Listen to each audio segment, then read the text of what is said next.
Nesledovanejší proces potrpí.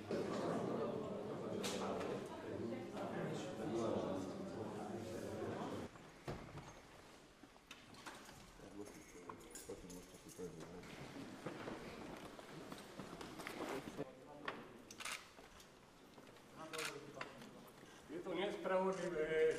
Pán Cintola, čo hovoríte na rozhodnutie? Nerozumel som. Čo hovoríte na to rozhodnutie, na ten rozsudok?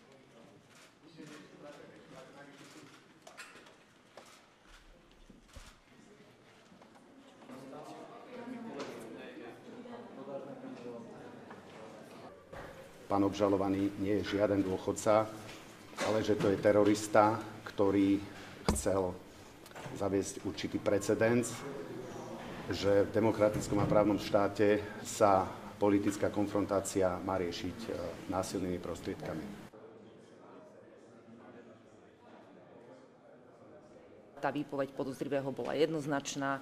Ďalšími dôkazmi, ktoré podľa mňa presvedčili, bola telefonická komunikácia z výkonu väzby, takisto výsledky právnej pomoci zo Spojených štátov amerických, ako aj z Českej republiky, čiže jeho príspevky na sociálnych sieťach a takisto komunikácia s agentom.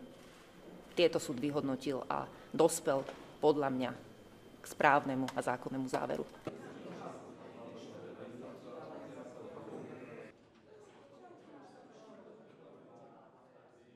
Neprekvapil. Boli dve, dáme tomu tri alternatívy rozhodnutia a s týmto sme určite aj počítali.